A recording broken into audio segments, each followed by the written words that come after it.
Uma das maiores organizações de direitos civis está processando o governo americano por detenção ilegal de imigrantes e cita caso brasileiro.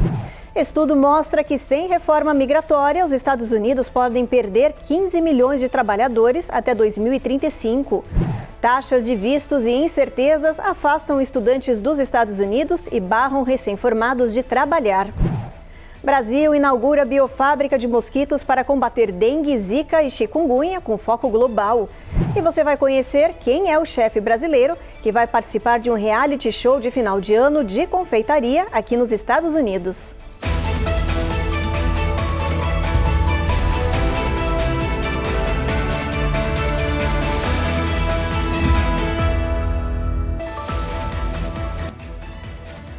Olá, o Jornal Américas no Ar está começando. Uma das maiores organizações de direitos civis aqui do país está processando o governo dos Estados Unidos por detenções ilegais e discriminatórias de imigrantes em vários estados. O processo cita uma brasileira que foi parada pela patrulha rodoviária em Utah e logo em seguida detida pelo ICE. A União Americana pelas Liberdades Civis, ACLU, apresentou o processo legal contra o governo norte-americano e a Polícia de Imigração pela prisão de 4 imigrantes, incluindo uma brasileira. O caso de Caroline Dias Gonçalves aconteceu em junho deste ano, no Colorado, e ganhou as manchetes dos jornais. A Dreamer, que chegou pequena ao país e está em processo migratório, foi parada pela patrulha rodoviária numa ação rotineira e disse que era do Brasil. Born and raised or no? No, I was born in Brazil. O policial fez o registro no sistema e a liberou, mas 5 minutos depois, o ICE surgiu e prendeu a estudante. Ela foi levada para um centro de detenção e só foi liberada 15 dias depois. Outras 3 pessoas em processos migratórios, segundo a ACLU, também foram detidas arbitrariamente, sem mandato. A ação judicial pede que as autoridades de imigração suspendam a política prende primeiro, checa depois, por causa da cor, raça ou nacionalidade. A União Americana pelas Liberdades Civis quer que os agentes federais só realizem prisões após confirmarem que os imigrantes abordados estão ilegalmente no país ou representem algum perigo, conforme previsto na lei. O Departamento de Segurança Interna negou as acusações. Ainda não há previsão de quando o processo será julgado pela Justiça. Todas as pessoas em território americano são protegidas pela 4ª emenda, que garante que nenhuma autoridade pública detém esses indivíduos, a não ser que tenha uma probable cause. E no caso dos imigrantes em específico, a probable cause é definida na Immigration Nationality Act. E o que tem acontecido de forma muito contumaz em território americano? Simplesmente eles detêm as pessoas, não fazem nenhum tipo de escrutínio ou registro desse tipo de situação imigratória e simplesmente mandam as pessoas para detenção e pedem depois para que tirem por processo judicial ou por algum pedido na corte migratória. Um novo estudo mostra que a atual política migratória norte-americana pode gerar um vazio na força de trabalho com impacto direto na economia. Segundo a organização FWD.US, se as restrições à imigração continuarem, os Estados Unidos podem perder cerca de 15 milhões de trabalhadores até 2035. O estudo destaca que a maior parte desse déficit viria de setores como construção, saúde, agricultura e serviços, onde os imigrantes têm papel fundamental. A projeção leva em conta também o envelhecimento da população e a queda na taxa de natalidade. Sem reformas migratórias, o país pode enfrentar escassez de mão de obra e queda também na produtividade. A organização defende uma política mais aberta e estruturada, com vistos temporários e caminhos legais para quem vive aqui e trabalha nos Estados Unidos. E olha, as mudanças nas políticas de vistos também estão redesenhando o perfil de estudantes internacionais aqui no país, incluindo os brasileiros.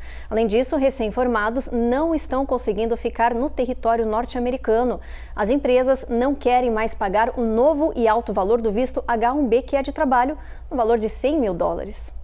A chegada de estudantes brasileiros aos Estados Unidos caiu em 2025. Segundo dados oficiais, o número de brasileiros que viajaram para estudar no território americano só em agosto despencou cerca de 6,8% em relação ao mesmo período no ano passado. Entre os motivos estão os atrasos na emissão de vistos estudantis, o F1, incertezas nas políticas de imigração e a alta base de comparação em 2024, que foi um ano recorde. O visto H-1B, voltado para trabalhadores especializados, não é diretamente responsável pela queda, mas está afetando ex-estudantes que desejam permanecer no país após a formatura. Muitos estão sendo obrigados a ir embora para os seus países de origem por não conseguirem encontrar empresas que queiram pagar um novo valor de $100 mil por pessoa. Especialistas alertam que a redução pode impactar universidades, pesquisas e até o futuro da mão de obra qualificada nos Estados Unidos. Segundo o Departamento de Comércio, a prioridade é treinar americanos e reduzir a contratação de estrangeiros. Os Estados Unidos não são mais o destino natural para iniciar uma carreira internacional. No próximo bloco, Trump se irrita com uma propaganda que usa a imagem de Ronald Reagan criticando as tarifas comerciais e rompe com o Canadá. E mais, shutdown, a segunda maior paralisação da história, pode impactar a decisão sobre juros básicos do Banco Central.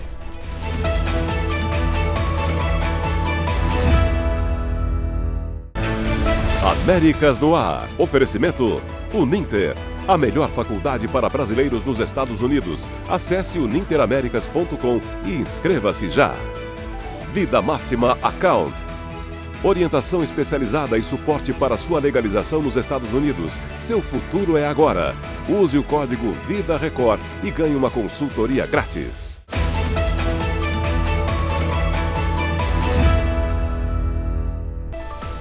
O governo americano liberou a exploração de petróleo e gás em uma das regiões mais preservadas do Alasca. A decisão gerou repercussão mundial. A gente está falando do Refúgio Nacional de Vida Selvagem, que fica localizado no nordeste do Alasca e tem cerca de 78 mil quilômetros quadrados. É uma das poucas regiões da América do Norte onde vivem os três tipos de ursos nativos, o polar, o pardo e o preto, além de outras 200 espécies de animais. A medida encerra uma disputa desse refúgio natural de mais de 69 anos e também inclui a construção de uma estrada no sudoeste do estado. Ambientalistas, cientistas e líderes alertam para os riscos ecológicos e culturais dessa decisão, que pode afetar espécies e ecossistemas frágeis. O Departamento do Interior defende que a iniciativa vai estimular a economia global, gerar empregos e reduzir a dependência energética dos Estados Unidos. E há alguns dias depois de receber a visita do premier canadense na Casa Branca, o presidente Trump anunciou o fim das negociações comerciais com o principal parceiro.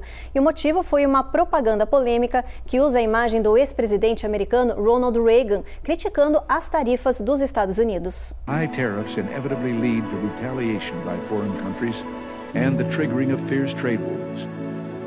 Then the worst happens. Markets shrink and collapse. Foi esse trecho de um discurso de 1987 que reacendeu uma crise comercial entre Estados Unidos e Canadá. O governo da província de Ontário usou a fala do ex-presidente Ronald Reagan numa campanha contra tarifas. E isso despertou a fúria de Donald Trump. O presidente anunciou o fim das negociações comerciais com o Canadá, o segundo maior parceiro dos Estados Unidos, e alegou que a província fez isso apenas para influenciar a decisão da Suprema Corte, que avalia a legalidade das tarifas comerciais a países parceiros. Trump classificou o anúncio como fraudulento e fake, embora o vídeo seja real, mas esteja editado. A Fundação Reagan também criticou o uso da imagem, dizendo que o conteúdo foi retirado de contexto. Em agosto, os Estados Unidos começaram a cobrar 35% sobre os produtos importados do Canadá, incluindo os itens que faziam parte do Acordo de Livre Comércio entre Estados Unidos, México e Canadá, e ampliou as tarifas sobre o aço e alumínio em 50%. O shutdown do governo americano já é o segundo maior da história, afeta milhares de serviços públicos e pode refletir na próxima reunião do Banco Central dos Estados Unidos sobre os juros básicos. O repórter Matias Brotero tem as informações. A segunda maior paralisação parcial da história dos Estados Unidos entrou no 24º dia. Enquanto isso, a economia americana segue na sombra do Congresso. Sem acordo sobre o orçamento para 2026, cerca de 1.400.000 funcionários públicos federais foram colocados em licença ou estão trabalhando sem salário, segundo a imprensa americana. A Casa Branca informou que, devido à paralisação, pela primeira vez na história dos Estados Unidos, provavelmente não haverá divulgação dos dados de inflação no mês que vem. Hoje, o Departamento de Trabalho divulgou dados que mostram que a inflação dos Estados Unidos subiu a 3% no acumulado de 12 meses até setembro. O aumento é menor do que era esperado pelo mercado. A divulgação dos dados do Departamento de Trabalho acontece antes de uma nova reunião de diretores do Fed, o Banco Central Americano, em que a taxa de juros pode ser novamente cortada. De Washington, D.C., Matias Brotero para o Américas no Ar. Ainda em visita ao Oriente Médio, o secretário norte-americano de Estado demonstrou otimismo com o acordo de cessar-fogo e garantiu que o processo está avançando. Os detalhes com Vitor Larregina. O secretário de Estado americano, Marco Rubio, visitou um centro inaugurado pelo governo americano para monitorar o cessar-fogo na faixa de Gaza. Rubio garantiu mais uma vez que todos os corpos de reféns israelenses que morreram serão devolvidos. 13 corpos de sequestrados permanecem na faixa de Gaza. A inteligência israelense acredita que o Hamas está atrasando a entrega para adiar o início da segunda fase do cessar-fogo, quando o grupo terrorista terá que entregar as armas. Marco Rubio declarou que o progresso do acordo terá altos e baixos, mas que há razões para um otimismo saudável. Ele reiterou que o Hamas será desarmado e não irá governar Gaza no futuro. Os mediadores ainda não chegaram a um consenso sobre a formação das forças de estabilização do território palestino. O governo israelense não quer a participação de tropas da Turquia e da Autoridade Palestina no órgão internacional. O secretário de Estado americano declarou que a iniciativa só contará com países com quem Israel se sinta confortável. There's a lot of countries that are offered to do it. Obviously, as you put together this force, it'll have to be people that Israel's comfortable or countries that Israel's comfortable with as well. Hoje, mais um refém resgatado com vida deixou o hospital e voltou para casa depois de 2 anos. O pianista Alon Noel, que perdeu parte da visão no cativeiro, foi recebido por uma multidão na cidade natal e agradeceu o apoio dos israelenses. De Tel Aviv, Vitor Larregina para o Américas no Ar. A seguir, o Brasil inaugura biofábrica de mosquitos para combater dengue, zika e chikungunya com foco global. Tem também alerta das autoridades. Ovos e refrigerantes estão sendo recolhidos por risco de contaminação.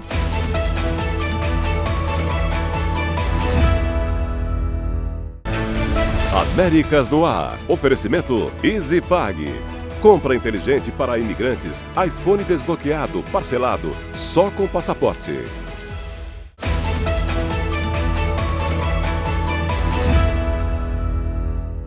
O Brasil inaugurou a maior biofábrica de mosquitos geneticamente modificados do mundo. Uma estratégia inovadora para combater doenças como dengue, zika e chikungunya. E olha, com alto potencial global de distribuição desses mosquitos modificados para vários países, incluindo aqui nos Estados Unidos. A unidade fica em Curitiba e foi construída pela Fundação Oswaldo Cruz em parceria com a World Mosquito Program. A fábrica produz mosquitos Aedes aegypti infectados com a bactéria Wolbachia, que bloqueia a transmissão dos vírus. Com capacidade para gerar 100 milhões de ovos por semana, a biofábrica vai atender 40 municípios brasileiros com alta incidência de casos. Mas o potencial é global. Ela pode fornecer para outros países, como os Estados Unidos, que já testam tecnologias semelhantes em cidades como Miami e Los Angeles. A meta é expandir a distribuição para regiões como o Nordeste e a Amazônia e complementar a vacina contra a dengue, que começa a ser produzida pelo Instituto Butantan em 2026. A gente segue falando de saúde porque os cientistas anunciaram que a tecnologia RNA, que foi usada nas vacinas contra a Covid-19, pode ter um efeito surpreendente e ajudar no combate ao câncer. E olha, tem brasileiros participando dos testes clínicos e também das pesquisas. Pesquisadores das universidades do Texas e da Flórida descobriram que a tecnologia de RNA mensageiro, usada nas vacinas contra a Covid, pode estimular o sistema imunológico a atacar tumores. O estudo, publicado na revista Nature, analisou mais de 1.000 pacientes com câncer de pele e de pulmão em estágio avançado. Quem recebeu a vacina de mRNA teve melhor resposta à imunoterapia e maior expectativa de vida. A tecnologia usa o perfil genético do tumor para criar uma resposta imune direcionada. Segundo os autores, essa descoberta pode marcar uma nova era no tratamento do câncer. Pesquisadores brasileiros também participam desse avanço. Aqui nos Estados Unidos, na Universidade da Flórida, eles investigam o uso das vacinas de mRNA em pacientes com tumores cerebrais e melanoma, um dos tipos mais agressivos de câncer de pele. E no Brasil, vários voluntários também participam de testes com essa vacina, personalizada em centros oncológicos nacionais. A expectativa é que nos próximos anos esses estudos possam resultar em tratamentos mais precisos, eficientes e menos invasivos. A Associação Americana do Coração atualizou nesta semana as orientações para a realização de manobras de reanimação cardíaca, que são conhecidas como CPR.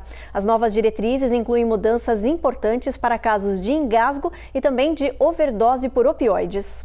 A American Heart Association quer preparar qualquer pessoa para agir com segurança, quando cada segundo faz diferença. A melhor e mais atualizada informação é essencial para garantir que a gente consiga salvar cada vida possível, explica Ashish Panchal, um dos autores das novas diretrizes da American Heart Association. Foram adicionadas ações para asfixia por engasgo em crianças e adultos. As orientações incluem 5 tapas nas costas, seguidos de 5 compressões abdominais. With infants, we do 5 back blows. O especialista conta que para os bebês, o protocolo é parecido, com leves diferenças, que incluem 5 golpes firmes nas costas e 5 compressões no peito, com a base da mão, para liberar as vias aéreas e permitir a respiração. Levantamentos apontam que mais de 350 mil pessoas sofrem parada cardíaca todos os anos em diferentes lugares no país. Por isso, as novas diretrizes também reforçam a importância de ensinar o CPR para jovens a partir dos 12 anos, que podem salvar vidas. A orientação é fazer a massagem cardíaca sempre, mesmo sem treinamento correto. Once somebody suddenly collapses for no apparent reason, call 911, push hard and fast. Even if you don't know what you're doing, the responder on the phone, that dispatcher, will help you walk through this so that you can save this person's life. O documento também cita um conjunto de regras para pessoas com overdose de opioides e destaca o uso correto da naloxona, que serve como antídoto para este cenário. Todas as orientações podem ser acessadas no site da American Heart Association. Atenção consumidor, tem 2 alertas importantes de recall das autoridades sanitárias. O primeiro é de ovos. 6 milhões de cartelas desse produto em todo o país estão sendo recolhidos por risco de contaminação por salmonela. Os ovos são da Black Sheep Egg Company. E o segundo é da Coca-Cola. 60 mil refrigerantes em lata distribuídos no Texas estão com risco de contaminação de pedaços de metal dentro da bebida. Isso inclui a Coca-Cola clássica, a zero açúcar e a Sprite. As autoridades estão alertando as pessoas para que elas devolvam os produtos nos mercados ou joguem fora para evitar riscos. Você encontra mais detalhes no site da FDA, a agência que regulamenta alimentos e remédios aqui no país. No próximo bloco, Flórida limita os lucros das seguradoras de carro e clientes já começam a receber reembolsos. E ainda, você vai conhecer quem é o brasileiro que vai participar de um reality show no final do ano de confeitaria.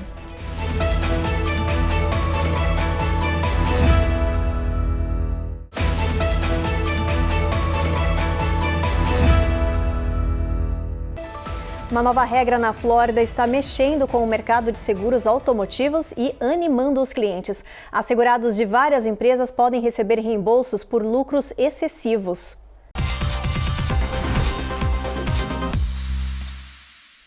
Entrou em vigor neste ano uma regra estadual que limita os lucros das seguradoras de carros na Flórida. A lei determina que, se os ganhos ultrapassarem um limite mínimo aí considerado justo, as empresas devem devolver a diferença aos clientes. A Progressive foi a primeira a ser notificada e terá de reembolsar cerca de 23 milhões de dólares aos consumidores floridianos. Cada cliente deve receber, em média, 300 dólares. Mas outras seguradoras também estão sendo monitoradas pelo Estado e, se forem consideradas excessivamente lucrativas, também vão ter que devolver parte dos ganhos aos clientes. A medida foi criada para proteger os motoristas em um mercado onde os prêmios de seguro vêm subindo acima da inflação. Vamos dar uma olhadinha no clima, ver como é que vai estar no final de semana? Vamos dar uma olhada aqui na tabela. Olha, tem sol somente em Boston, mínima de 38, máxima de 60. O restante aí a gente vê na tabela é tudo tempo encoberto. Sol vai dar as caras só um pouquinho e Norfolk com mínima de 44. Atlanta e Jacksonville a gente também tem nuvens apenas nessa região. Tampa vai aparecer um pouquinho o sol ao longo do dia, com mínima de 62, máxima de 86 graus Fahrenheit. Houston a gente tem tempo encoberto, Brownsville um pouco de chuva ao longo do dia, San Antonio, El Paso e Albuquerque, o sol nem dá as caras por lá. A máxima nessa região é em 90 em Brownsville. Phoenix, sol entre nuvens, Las Vegas, o mesmo cenário com máxima de 82, mínima de 57. Salt Lake City, tempo encoberto, aí nublado ao longo do dia com mínima de 41, máxima de 62. E olha, um dos museus mais visitados de Nova York, que os brasileiros adoram, está fazendo aniversário, está completando 66 anos. É o Guggenheim, que é considerado um dos marcos da Big Apple. O local recebe mais de 1 milhão de visitantes por ano e é palco para diversos artistas internacionais, incluindo brasileiros. O impressionante prédio em formato espiral, inaugurado em 1959, é um dos principais destaques da Quinta Avenida em Nova York. O Guggenheim, que foi declarado Patrimônio Mundial da Unesco, é um marco da arte moderna e contemporânea e guarda um valioso tesouro. Além de ter obras de figuras históricas como Picasso e importantes artistas da atualidade, o museu promove inúmeras exposições, eventos e programas educacionais. O Brasil também tem uma presença marcante nessa história. O Guggenheim já exibiu trabalhos de Lígia Clark, Hélio Oiticica, Adriana Varejão, entre outros nomes que ajudaram a projetar a cultura do nosso país no cenário internacional. Este ano, a carioca Beatriz Milhazes foi a primeira artista brasileira a ter uma exposição individual no museu. Ela tem 5 obras integradas ao acervo permanente. O local recebe mais de 1 milhão de visitantes por ano e os brasileiros estão entre os mais frequentes. Aos 66 anos, o Guggenheim continua sendo um símbolo de como a arte pode unir culturas e atravessar gerações.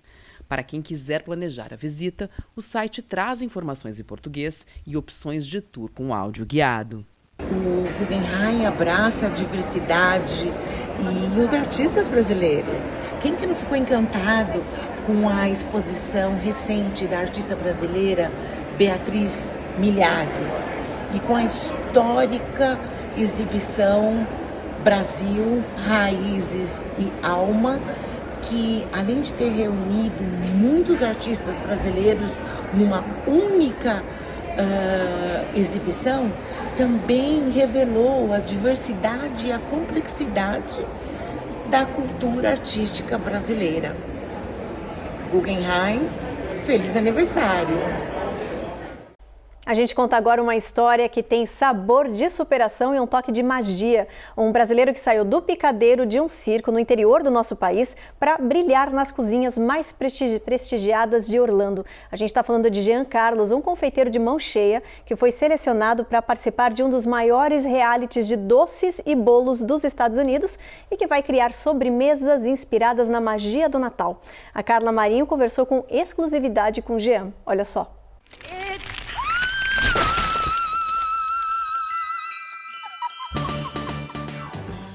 Chegou a hora de torcer por Jean Carlos, o único confeiteiro brasileiro no programa Holiday Baking Championship, um dos maiores reality shows de confeitaria dos Estados Unidos. Com estreia marcada para o dia 3 de novembro, a competição reúne 12 confeiteiros que precisam criar sobremesas inspiradas na magia do Natal, disputando o prêmio de $25 mil.